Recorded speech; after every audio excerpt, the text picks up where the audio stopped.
चलिए आज हम लोग चैप्टर का दूसरा 7वां चैप्टर स्टार्ट करेंगे। पार्ट लेसन 7 है जिसका नाम है दहन एवं ज्वाला। ठीक है, इसके बारे में आज हम लोग क्वेश्चन आंसर करेंगे और देखेंगे।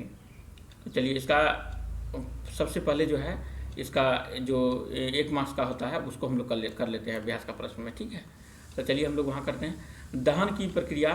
ठीक है, चलिए इसको स्क्रीन को थोड़ा सा बड़ा कर लेते हैं ताकि आपको पढ़ने में सुविधा बुझाए। चलिए दहन की प्रक्रिया के लिए कौन सा शर्त आवश्यक है। देखिए दहनशील पदार्थ की उपस्थिति, ठीक है, एक है।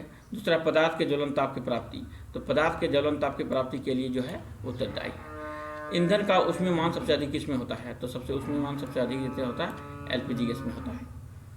देखिए कौन सा पदार्थ दहनशील है। देखिए केरोसिन पदार्थ क्या है, दहनशील है।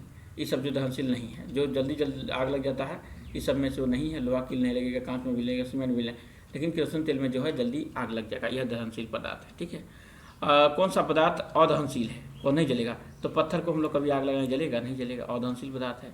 किसी पदार्थ के दहन का पोषक पदार्थ क्या होता है, ऑक्सीजन होता है। अगर यदि हम ऑक्सीजन नहीं देंगे तो वह पदार्थ, कोई भी पदार्थ रहेगा वह नहीं जलेगा। खाना पकाने के लिए सबसे अच्छा कौन सा ईंधन होता है, तो खाना बनाने के लिए जो है सबसे अच्छा ईंधन होता है एलपीजी गैस। एलपीजी गैस क्यों होता है सबसे अच्छा, तो देखिए हम लोग लकड़ी, कोयला, आग सब जो भी लगाएंगे, ठीक है, तो वह क्या करता है, वह लौ देता है धीरे धीरे। लेकिन गैस में देखे होंगे कि आप इस तरह से निकलता है, फ्लेम निकलता है, वो सब ब्लू रंग का, देखिए एक तरह का निकलता है, एकदम मशीन की तरह एक तरह का निकलता है। और वह एक तरह का जलते रहता है जब तक मैंने गैस खत्म नहीं हो जाए। तो यह क्या करता है, एक ही तरह का ऊष्मा देता है, इसीलिए यह जो एलपीजी गैस जो है अच्छा है। चलिए अब हम लोग जो है क्वेश्चन आंसर को करेंगे। क्वेश्चन आंसर यहाँ है दहन की परिस्थिति का सूची क्या है, जो दहन का क्या क्या सूची, परिस्थितियों की सूची, किस किस की स्थिति में दहन जो है वह अपना कार्य करती है। दहन के लिए ईंधन होना अति आवश्यक है। अगर यदि कोई पदार्थ, लकड़ी, कोयला नहीं रहेगा तो वह ईंधन क्या है, वह जो लकड़ी नहीं जलेगा। उसके जलने के लिए ऑक्सीजन की आवश्यकता जरूर रहता है। अब मानिए कोई कमरा में शीशा के अंदर में बंद कर दीजिए और लकड़ी जलाइए या पेट्रोल जलाइए, नहीं जलेगा, क्योंकि हमारा वातावरण में ऑक्सीजन है, इसलिए वह तुरंत आग पकड़ लेता है। ऊष्मा देकर ईंधन का ताप उसके ज्वलन ताप पर पहुंचाया जाता है। यदि मान लीजिए कोई ईंधन है और उसमें ऊष्मा देंगे तो क्या हो, कितना दूर तक कितना जलेगा, उसको अंतिम तक पहुंचा जा सकता है।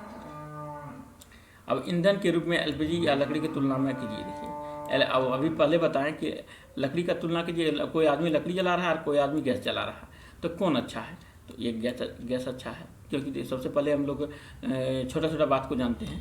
देखिए इसमें बर्तन काला नहीं होगा, इसमें लकड़ी में बर्तन काला होगा। लकड़ी यदि कहीं रख रखाव के लिए दिक्कत होता है, सिलेंडर में नहीं, एक तो लोहा का सिलेंडर आता है, आप कहीं भी रख सकते हैं। और दूसरा है कि लकड़ी काटने में, ई करने में ये जो है सरकार पाबंदी लगाता है, लेकिन इसको लगाने में कोई पाबंदी नहीं लगाता है। दूसरी बात हो गया क्या, यह जो है यह बहुत मतलब बाज़ारों में जब दुर्लभ स्थिति में मिलता है, और यह जो है बहुत आसानी से मिल जाता है। अब चलिए हम लोग तो वो बाहरी बात जाने, अब हम लोग यहाँ जो है किताबी बात को जानते हैं थोड़ा सा।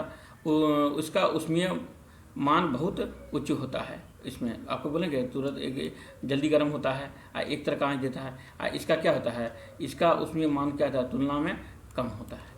इसका जो है ज्वलन बहुत कम होता है, यानी यह 1 डेची पानी गर्म कर देगा तो 200 ग्राम 100 ग्राम गैस लगेगा।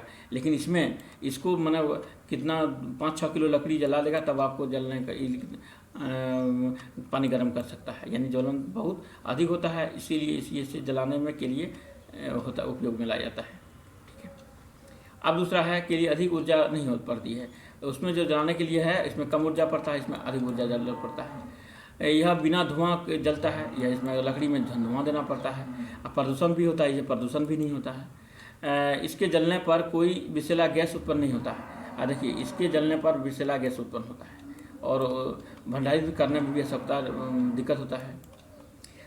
इसको आसानी से भंडारित किया जा सकता है, इसको आसानी से इसको जलाने पर राख जैसा अवशेष बच जाते हैं, ये जल के कुछ नहीं बचता है। इसको जलने पर कोई अवशेष नहीं बचता है, अवशेष नहीं बचता है। चलिए क्वेश्चन का हो गया। अब हम लोग आते हैं दूसरा क्वेश्चन में। सोने और चांदी को पिघलाने के लिए स्वर्णकार ज्वाला के किस क्षेत्र का उपयोग करते हैं। देखिए सोना चांदी जो है ना, एक तो लंबा सा तो पाइप रहता है, पाइप में हम लोग यहाँ पर फूकता है, अब फूक के जो वहाँ पर जो डिबिया जैसा जलता है, उसका जो भाग है वो लोहा का ब्लू रंग का भाग को निकाल के वो ले जाता है, और खाली उसका आगे वाला लौटो को सोना चांदी में लगाता है ताकि। तो सोने चांदी के को पिघलाने के लिए सौर ने कहा ज्वाला के सबसे ऊपरी भाग को फूक कर सोने या चांदी पर डालते हैं, क्योंकि ज्वाला का सबसे ऊपरी भाग का ताप सबसे अधिक होता है, जिसके कारण सोना चांदी पिघल जाता है। ठीक है, समझ गए। अब आइए, हरी पत्तियों को ढेर में जलाना कठिन होता है, परंतु सूखी पत्तियों को जलाने में आसानी होता है। ठीक है, समझाइए।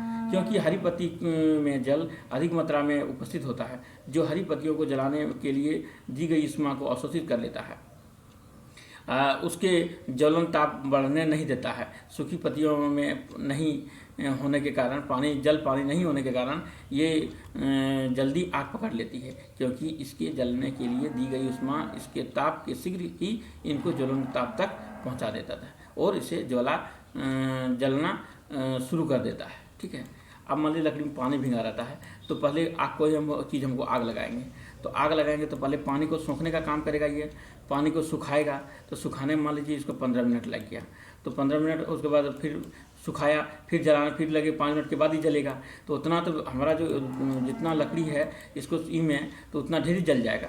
ये सूखा पत्ती में तो नहीं करेगा, बहुत आग लग जाएगा इसमें तब तक। इसमें क्या है, उसको भिंगाने काम तो नहीं सुखाने काम नहीं करेगा, ये तुरंत आग लगाने काम करेगा। इसीलिए जो है लकड़ी में, भींगा लकड़ी में जल्दी आग नहीं लगता है, और सूखा लकड़ी में क्या है तुरंत आग लग जाता है। अब यहाँ देखिए, एक प्रयोग में दिखाइए 4.5 किलो ईंधन का पूर्णतः दहन किया जा गया है, उसमें मान ताप जो है कितना है 1,80,000 के जूल ईंधन का, उसमें मान ज्ञात कीजिए। क्या करेंगे हम लोग, तो यहाँ पर ये ईंधन मात्र कितना दिया हुआ है 4.5 किलो दिया हुआ। ठीक है, उसमें उत्पन्न उसमें मान कितना दिया है 1,80,000 दिया हुआ के जी जूल दिया गया है, तो ईंधन का उसमें मान बराबर होता है। ठीक है, ये दोनों को जितना मान रहता है उससे दोनों को डिवाइड कर देते हैं। ठीक है, और दोनों को डिवाइड करने पर हमारा जो है आंसर आता है 40,000 के जी ऊर्जा जूल, इतना हमारा निकला। अब हमारा 7 नंबर है, कारण बताइए। विद्युत उपकरण से संबंध आग पर नियंत्रित पाने के लिए हेतु जल का उपयोग क्यों नहीं किया जाता है।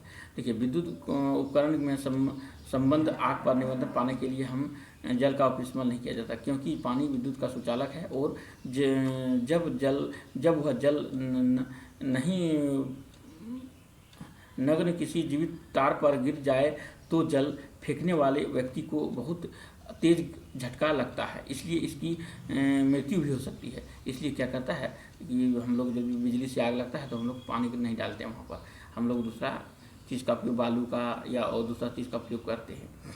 एलपीजी लकड़ी से अच्छा घरेलू ईंधन है। ठीक है, तो देखिए एलपीजी गैस जो है अच्छा ईंधन है, सही बात है, क्योंकि एलपीजी गैस में ज्वलनांक लकड़ी की तुलना में कम होता है, उसमें मान अधिक होता है, लकड़ी की विपरीत प्रदूषण रहित होता है, हम लोग ऊपर में पढ़े हैं अभी। देखिए समझाइए, CO2 गैस किस प्रकार आग को नियंत्रित करता है। तो पेट्रोल विद्युत उपकरण जैसे ज्वलनशील पदार्थ में लगी आग को बुझाने के लिए कार्बन डाइऑक्साइड गैस सबसे अच्छी अग्निशामक है। क्यों? ऑक्सीजन की तुलना में यह अधिक भारी होने के कारण CO2 गैस आग को एक कंबल की तरह ढक लेता है। ठीक है, इस ईंधन को ऑक्सीजन के संपर्क में आने टूट जाता है, जिसके कारण से आग बंद हो जाता है। अभी हम लोग पढ़ें कि आग को जलने के लिए जो है हम लोग को ऑक्सीजन चाहिए, तो ऑक्सीजन को हम लोग रोक देंगे तो आग बंद हो जाएगा। ये सीधी सी कॉमन सी बात है। क्या जंग लगने की प्रक्रम को दहन कहा जा सकता है? इतना कीजिए। ठीक है, नहीं, क्योंकि दहन एक तीव्र प्रक्रम है, जबकि जंग लगना एक धीमी प्रक्रिया है। दहन भी ऊष्मा उत्पन्न करता है, और जबकि जंग लगना भी में ऊष्मा उत्पन्न नहीं करता है। जंग लगने में क्या है, ऊष्मा उत्पन्न करता है? नहीं करता है। धीरे धीरे तो लोहा में जंग लगता है, धीरे धीरे खत्म हो जाता है, लेकिन तो नहीं लगता है। ठीक है, चलिए अब आगे आ जाते हैं हम लोग 10 नंबर में। मोमबत्ती की ज्वाला का चिन्हित कीजिए। किसे किसे मोमबत्ती जलता है? देखिए, ये हमारा एक मोमबत्ती बनाया हुआ है। ठीक है, और यहाँ पर लौ बनाया हुआ है, तो सबसे ऊपरी भाग यहाँ है। ठीक है, पूर्ण दहन यहीं पर इसका जो लौ बनाया हुआ ना, यही पूर्ण दहन होता है। ठीक है, कम गर्म होता है, कम दर्म यहाँ पर बीच में अंगुली भर दीजिएगा ना यहाँ पर लौ में, तो कुछ नहीं होगा। लेकिन अब एक जरा ऊपर रखिएगा यहाँ पर, तो आपको हाथ टोक तो रखने नहीं सकिएगा।